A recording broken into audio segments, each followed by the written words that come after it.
अब देखते हैं कि साहब क्या झूठ के पुलंदे बांधे गए। किसने? मोहम्मद अब्दुल करीम अल ईसा ने।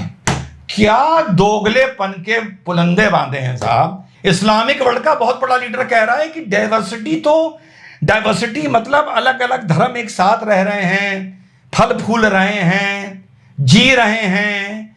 ये तो इंसान की बुनियादी चीज है, यही तो इंसान को इंसान बनाती है। अच्छा, ये कमबख्त हम ऐसे हैं जो कंधा दिए पड़े हैं और लोग कंधे पे बैठकर कान में मूतने को तैयार बैठे हैं। भाई मुसलमान भाइयों, आपको एक बात के लिए बधाई है कि यार कुछ कर लो।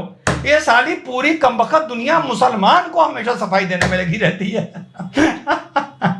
वो आके डाइवर्सिटी की बातें कर रहे हैं जिन सालों को डाइवर्सिटी का डी नहीं पता। भाई भारत में आके डाइवर्सिटी क्यों बता रहे हो यार? अबे सूरज को क्या तुम अपनी बुझी हुई मोमबत्ती दिखाओगे क्या? काहे झूठ बोल रहे हो मेरे भैया? एनएसए हो यार, काहे खुश करने के लिए झूठ बोल रहे हो कि सदियों से। तो भैया ये जो राम मंदिर है ना, ये मथुरा काशी, ये सब लड़ाई, ये सब बंद करो, सब झूठ है। अगर मैं कांग्रेस का प्रवक्ता होता ना तो डिबेट्स में घुस के अंदर अंगड़ाई ले लेता बीजेपी के प्रवक्ता के। हम तो गुस्से में ना चरसी हो जाएंगे एक दिन। यार योगी जी की ये बात मुझे बहुत पसंद है यार। उस आदमी को यार सर्टिफिकेट नहीं चाहिए, बिल्कुल नहीं चाहिए। बहुत पसंद है, बुरा ना मानना यार। अभी एक जगह बोल के आया हूं, बैठा था डॉक्टर पांडे की यहां, काम से गया था। मैंने कहा नहीं यार, ये ईमानदारी है योगी में यार। साला सफाई नहीं देनी किसी को यार, ठीक लगे ठीक, बुरा लगे बुरा, तेल बेचो। तो दोस्तों वो फिल्म आप लोगों को याद होगी जिसमें गाना था मुंबई से आया मेरा दोस्त को सलाम करो, रात को खाओ पियो, दिन को आराम करो, कुछ ऐसी था। तो अरब से आया मेरा दोस्त को सलाम करो। मोहम्मद अब्दुल करीम अल ईसा, सऊदी गवर्नमेंट के पूर्व जस्टिस मिनिस्टर और इस्लामिक काउंसिल फलाना के जनरल सेक्रेटरी। तो साहब वो भारत के दौरे पर आए हैं, ठीक है। खुशी की लहर है मीडिया में, खुशी की लहर है कि असली मुसलमान आया है, प्यार का संदेशा लाया है, एकता का संदेशा लाया है, डाइवर्सिटी का संदेशा लाया है, सब धर्म संभाव का संदेशा लाया है, वसुधैव कुटुंबकम का संदेशा लाया है। और एक तरह से मोहर माना जा रहा है जैसे यूसीसी पर मोहर लग गई है। अच्छा, इसी दौरान वो अंडर सेक्रेटरी अमेरिका की वो भी भारत भ्रमण कर रही हैं। वो यूरोपियन और वेस्ट के नज़रिए से सर्टिफिकेट देंगी और ये अरबी और इस्लामिक मुल्कों के हिसाब से हम लोगों को सर्टिफिकेट देके जाएंगे। माननीय नरेंद्र मोदी जी को अगर नोबेल पीस प्राइज मिले तो इस देश में ज़्यादा हर्षोल्लास होगा, उनको अच्छा लगेगा, हमारे भाजपा के कार्यकर्ताओं नेताओं को अच्छा लगेगा, या इस्लामिक वर्ल्ड विशेष तौर पर या मुसलमान उनको सर्टिफिकेट दे दे तो ज़्यादा अच्छा लगेगा। ये मेरा कुछ ये जो आइडिया है, ये मेरा कुछ तय नहीं कर पा रहा मैं कि ज़्यादा महत्वपूर्ण भारत के लिए क्या है। तो देखो यार, बोलूँगा तो मैं, ये तय है।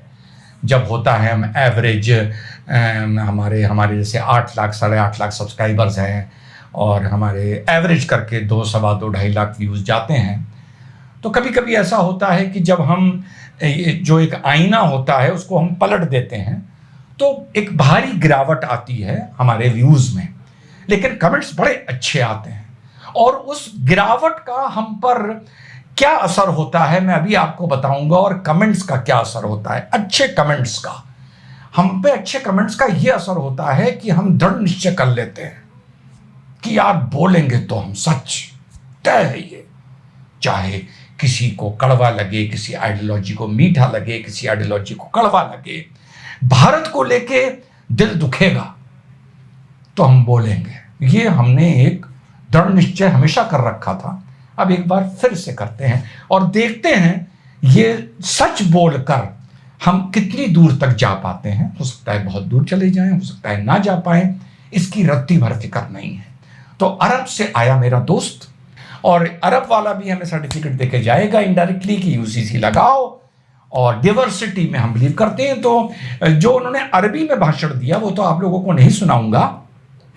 वैसे इंग्लिश इनको आती है, मैंने इनको पहले जब इनको सर्च किया इनको इंग्लिश में बोलते हुए सुना है, लेकिन यहां उन्होंने अरबी में भाषण दिया। हमारे वक्ताओं ने इंग्लिश में दिया, हमारे वक्ताओं ने हिंदी में नहीं दिया।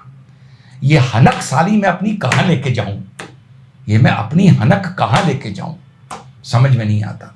जीवन में तो मैं इसको एग्जीक्यूट कर लेता हूं, समझ रहे हो, धरातल पर मैं इसको एग्जीक्यूट कर लेता हूं व्यक्ति के तौर पर, लेकिन सामाजिक तौर पर मैं इस हनक को एग्जीक्यूट नहीं कर पा रहा हूं, भारत की हनक को। तो इसी टॉपिक पर आज बात करते हैं। 50 से 70 से 75 हजार व्यूज की उम्मीद है पर करेंगे, चुप नहीं रहेंगे, करेंगे, शिकायत करते रहेंगे। वोट भले मोदी जी को जाकर दे देंगे 24 में, लेकिन शिकायत करते रहेंगे, लल्लो चप्पो नहीं कर पाएंगे।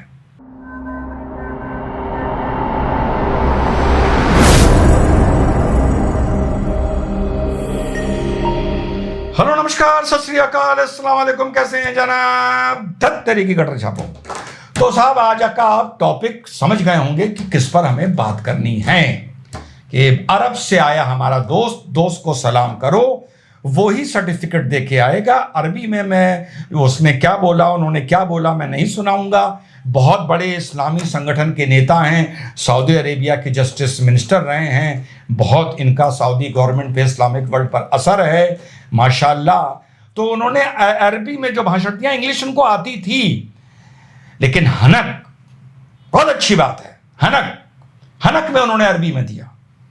वो हनक पैदा करो अपने अंदर कि तुमको पता हो कि उस आदमी को हिंदी नहीं आती, तुम्हारा अतिथि है, भले वहां पर आप ट्रांसलेटर बिठाओ, भले सॉफ्टवेयर ट्रांसलेशन करके उसके कान पे हेडफोन लगाओ, हिंदी में भाषण दो। हनक, फ्रेंच आएगा हिंदी में देगा, जैपनीज फ्रेंच में देगा, जैपनीज आएगा जैपनीज में देगा, दो हिंदी में दो, वो समझेगा। आजकल इतनी साइंस डेवलप हो गई है, वो उसको इंग्लिश आती है पर वह यहां आके अरबी में दे रहा है, तुम क्यों दे रहे हो इंग्लिश में? इतनी सी बात हनक दर्शाती है। आप लोग को एक बात पता है, जब ये इंटरनेशनल मीट्स होती हैं, हैंडशेक के तरीके पर एनालिसिस होता है। मालूम है बात? किस लीडर ने किस लीडर से कैसे हाथ मिलाया, उस पर एनालिसिस होता है कि किसका हाथ कितना टाइट था, किसने किसका बॉडी को कितना हिलाया, किसने किसके कंधे पे हाथ रखा। जब जापान का प्रीमियर, जिनकी डेथ हो गई, उनका नाम मिस कर रहा हूं, जब वो यूएसए गए थे तो उन्होंने जापान के प्रीमियर का हाथ पकड़ के यूं हिलाया था और यूं करके उसको थपथपाया था। पता है इसका क्या अनुवाद निकाला गया था? जैसे तुम लौंडे हो हमारे सामने, ट्रंप ने किया था। ये वैल्यू होती है इंटरनेशनल उसमें हनक की। और डिप्लोमेसी के दायरे में रहते हुए युगोस्लाविया की लड़ाई चल रही थी, 2000 की बात है, 1999 की, 2000 की। गूगल करके देखना, जो बोलता हूं खड़ाक से गूगल करा करो। तो कोसोवो में या कहीं अमेरिका जब बॉम्बिंग कर रहा था तो उनको एक टारगेट डिस्ट्रॉय करना था, तो जो बॉम्ब था वो चाइनीज एम्बेसी में गिर गया, मिसगाइड हो गई 1999 में। तब तक चाइना ने वो जो दौड़ करी है पिछले 15 साल में, वो शुरू नहीं की थी, तैयारी कर रहा था, लेकिन एक वो माना जाता था कि ये कंट्री कभी सुपर पावर नहीं हो सकता। मतलब 23 साल पहले की बात बता रहा हूं, 24 साल पहले की, सोचो आप, अंडर डेवलप कंट्री टाइप था। तो साहब एक बॉम्ब गिर गया यूएसए का, ठीक, तो बड़ा हल्ला मचा दिया भाई, चाइनीज ने ऐसी की तैसी कर दी। तो बिल क्लिंटन उस टाइम प्रेसिडेंट हुआ करते थे, ठीक। तो अमेरिका ने, बिल क्लिंटन ने लेटर लिखा, देखो क्या खूबसूरत चीजें हैं ये, खूबसूरत, कि we are sorry about the incidents. Sorry, American president ने उस जमाने के चाइनीज प्रीमियर को। पता है वहां से जवाब क्या आया था? Sorry is the wrong word, use the correct word, right, I apologise. पता है बात? गूगल करना। सॉरी का मतलब चाइना ने निकाला कि हमें अफसोस है, हमें अफसोस है जो ये गलती से आपकी एम्बेसी में, उसमें कुछ लोग इंजर भी हो गए थे और कुछ बिल्डिंग को नुकसान हो गया था, हमें अफसोस है कि आपकी यहां ये गलती से ये हो गया। चाइना ने कहा नहीं, अफसोस नहीं, कहो हम माफी मांगते हैं उसके लिए। अफसोस और माफी, सॉरी और अपॉलजी में फर्क होता है। तो अमेरिकन प्रेसिडेंट ने अपॉलजी मांगी थी, लेटर वापस गया था, हनक, ठीक। और उसके बाद कंपनसेशन में 4.5 या कितना मिलियन डॉलर अलग दिया था चाइना को। यह आज के चाइना की बात नहीं कर रहा, 24 साल पहले के चाइना की बात कर रहा हूं। क्या है ना, पालने में पूत के पांव पता चल जाते हैं, 25-24 साल पहले की यह हनक। इस हनक की तो मुझे तलाश है इस देश में, इस हनक की हमारी गवर्नमेंट में।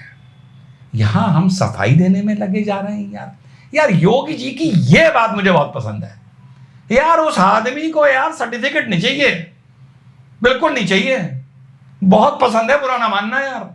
अभी एक जगह बोल के आया हूं, बैठा था डॉक्टर पांडे की यहां, काम से गया था, मैंने कहा नहीं यार, ये ईमानदारी है योगी में यार, साला सफाई नहीं देनी किसी को यार, ठीक लगे ठीक, बुरा लगे बुरा, तेल बेचो। पर यह समस्या है, बहुत अच्छी है, पहले भी बोल दिया। 24 में अंतरिक्ष सुरक्षा, अंतरराष्ट्रीय फलाना धमाका, ये सब देखते हुए जाहिर बात है ओपन वोट डालाऊंगा मोदी जी को, जो भी यहां से सांसद लड़ रहा होगा। मैं डालूं ना डालूं, लखनऊ से तो वही जीतेगा, पर डाल के आऊंगा, ये बता रहा हूं।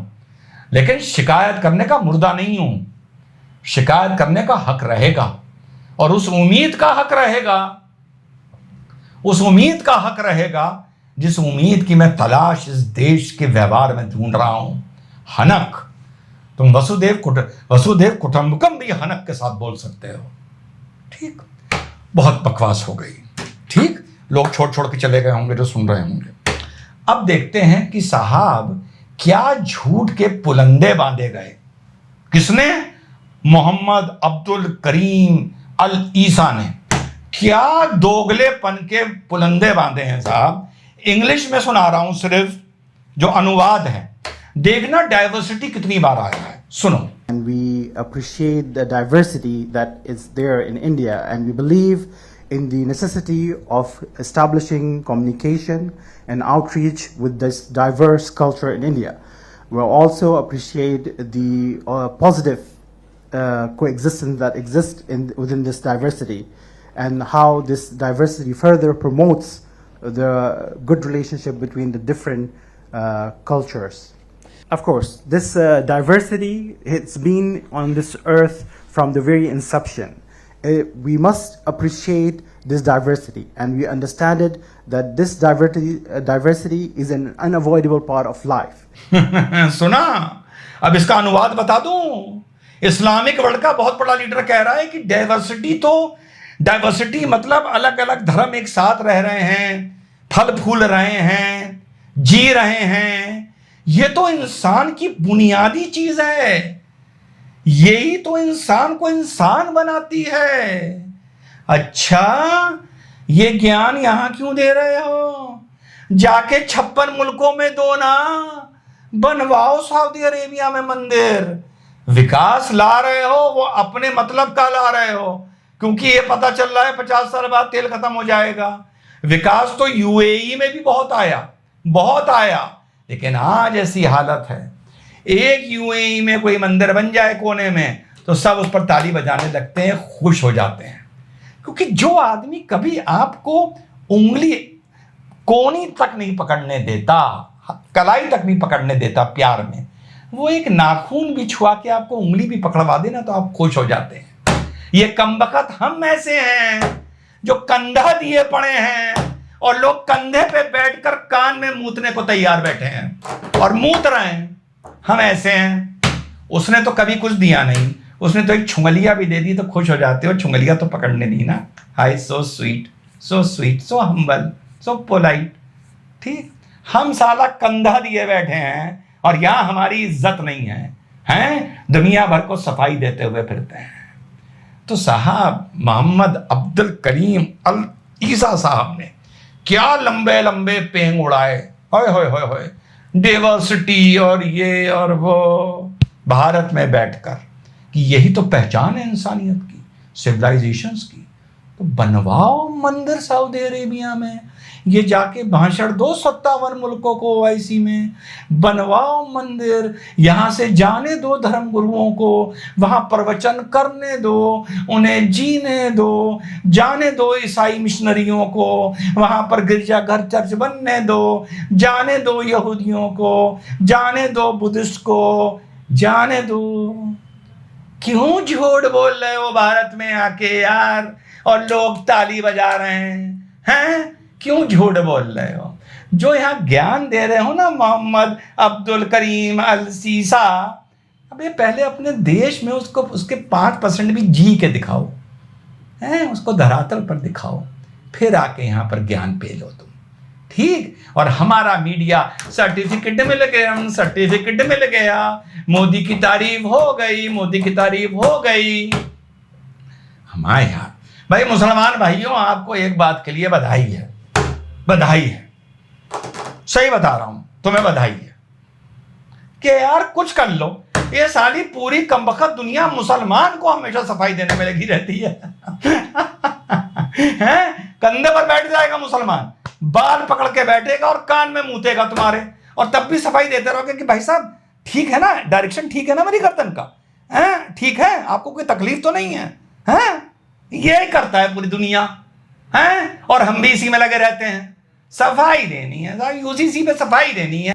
वो आके डाइवर्सिटी की बातें कर रहे हैं जिन सालों को डाइवर्सिटी का डी नहीं पता, डी नहीं पता 57 मुल्कों वालों को। मार मार बांग्लादेश में जाके कहो इस अल सीसी से कि बांग्लादेश में जाके बताए, डाइवर्सिटी का भाषण दे, पाकिस्तान में जाके दे, इस्लामी मुल्कों में जाके दे, बांग्लादेश में जाके दे ना, 25% से मार मार के 8% करती है, वहां जाके दे, यहां ना दे। भारत में आके, भाई भारत में आके डाइवर्सिटी क्यों बता रहे हो यार? अबे सूरज को क्या तुम अपनी बुझी हुई मोमबत्ती दिखाओगे क्या? यहां के ज्ञान दोगे, खून जल जाता है साला, मूड के ऐसी तैसी हो जाती है साला, शराबी ना हो जाऊं मैं, ड्रग ना लेने लगूं कहीं, हद है यार। अब सुनिए साहब, अब डोवाल साहब आ गए हमारे माननीय आदरणीय, हम जूते की इनकी धूल भी नहीं, ठीक? उन्होंने क्या कहा ये भी सुन लीजिए, फिर वीडियो खत्म करते हैं। Excellency, India is the world's largest democracy and the mother of democracies, is a land of incredible diversity. In your talk, you elaborately mentioned about diversity as a fundamental trait of our existence. It has been a melting pot of cultures, religions, languages and ethnicities which have coexisted in harmony for centuries. As an inclusive democracy, India has successfully managed to provide space for all its citizens. सुना? अरे यार काहे झूठ बोल रहे हो भाई, काहे झूठ बोल रहे हो मेरे भैया, एनएसए हो यार, काहे खुश करने के लिए झूठ बोल रहे हो कि सदियों से इस देश में सब साथ खुल मिल के खुशहाल भाईचारे की तरह रहे हैं, माने एनएसए हैं, हम तो भैया कान पकड़ते हैं उनके आगे अपना, ठीक? तो भैया ये जो राम मंदिर है ना, ये मथुरा काशी, ये सब लड़ाई, ये सब बंद करो, सब झूठ है, सब कलेश जलवा रहे हो दुनिया में, देश में, सब बंद करो। इतने मंदिर तोड़ दिए, इतने कल्चर का सत्यानाश कर दिया, ये कर दिया, वो कर दिया, संस्कृति मिटा दी, संस्कृति डायलूट कर दी, इतने मंदिर तोड़ दिए, ये कर दिया, फिर सब झूठ है ये, इसका मतलब? अरे एक ही तो सच होगा, या जो डोभाल साहब बोल रहे हैं, या ये बातें जो मैं बोल रहा हूं। इधर हिस्ट्री बदली जा रही है, सुनना, बुरा ना मानना, ठीक है? इधर हिस्ट्री बदली जा रही है ये बताने के लिए कि नहीं साहब कैसे कैसे जुल्म हुए, ठीक? इधर हिस्ट्री बदली जा रही है, उधर नेशनल सिक्योरिटी एडवाइजर अरब के प्रतिनिधि के सामने कह रहा है कि इस देश में तो हमेशा से हम सब प्यार मोहब्बत से रहे। अगर मैं कांग्रेस का प्रवक्ता होता ना, तो डिबेट्स में घुस के अंदर अंगड़ाई ले लेता, बीजेपी के प्रवक्ता के घुस के अंगड़ाई ले लेता मैं, अगर मैं कांग्रेस का प्रवक्ता होता, कि अबे यार तुम लोग तो बहुत दिन से बेवकूफ बना रहे थे, तुम्हारा एनएसए तो ये बोल रहा है कि यहां सदियों से खुशहाली से रह रहे हैं, यही हम बोल रहे हैं कांग्रेसी, तुम लोग साले भाजपाइयों गंद मचा रहे हो। अभी ये कोई बोलने की बात है? दुनिया भर में यहां रोना पीटना मचा हुआ है, हिंदू मातम कर रहा है, हिंदू हिस्टोरियंस मातम कर रहे हैं। जो हिंदुत्व की बात करता है वो सीना पीट रहा है कि हमारे साथ ये हो गया, ये हो गया, वो मंदिर चला गया, वो मंदिर चला गया, वो चला गया, संस्कृति की मम्मी सिस्टर एक हो गई। और साहब डोभाल साहब खुश करने के लिए ये बोल रहे हैं, लोग तालियां बजा रहे हैं, लोग तालियां बजा रहे हैं, रिजवान अहमद क्या दिखाएगा। क्या बोलना चाहिए था डोभाल साहब को ये भी बता दूं, पारा बड़ा हाई है आज। अरे पानी लाना बेटा, सूरज, ओ सूरज, ठीक बोलना ये चाहिए था डोभाल साहब को। हिंदी में अनुवाद करके बताऊं कि हमारे भारत ने अरब से, सेंट्रल एशिया से, अलग अलग जगहों से आक्रांताओं को झेला, हमारी संस्कृति को खंडित किया गया, हमारी भारतीय संस्कृति को छिन भिन्न किया गया, हमारी आस्था को छिन भिन्न किया गया। लेकिन वसुदेव कुटुंबकम और सर्वधर्म समभाव की अपनी परंपरा को जीवित रखते हुए इस सब के बावजूद भी हमने आक्रांताओं और इन्वेडर्स को गले लगाया। मौलाना साहब, अल ईसा साहब, इस आजादी के बाद हमारे देश का मजहब के नाम पर बंटवारा हुआ, उसके बाद जो हिंदुओं के, जहां पर हिंदू बहुसंख्यक थे, हमने तब भी उसको सेक्युलर राष्ट्र बनाया। यह है डाइवर्सिटी का प्रतीक जो पूरी दुनिया में देखने को नहीं मिलेगा। स्पीच ये होनी चाहिए थी, ये होनी चाहिए थी स्पीच, लेकिन नहीं साहब, ताली बजाने का शौक है और सर्टिफिकेट लेने का शौक है। हम तो गुस्से में ना चरसी हो जाएंगे एक दिन, ठीक। और 50, 60, 70 हजार व्यू दे देना, कहना यार रिजवान कुछ तो ये भी लिख देगा, यार रिजवान वाला धोखेबाज हो गया है, अब यार मजा नहीं आ रहा। चुप नहीं बैठेंगे, मुर्दा आदमी नहीं है, ठीक है, बिल्कुल नहीं बैठेंगे। कोई समर्थन करता है करे, कोई समर्थन नहीं करता ना करे। जब तक मरने से पहले इस भारत में हनक नहीं देख लेंगे तब तक चैन से मरेंगे नहीं, कब्र में शांति से नहीं बैठेंगे। हनक देखनी है जो देखने को नहीं मिल रही है, बल्कि और चापलूसी देखने को मिल रही है। कंफ्यूज्ड हैं सब लोग। जय हिंद, वंदे मातरम, खुदा हाफिज।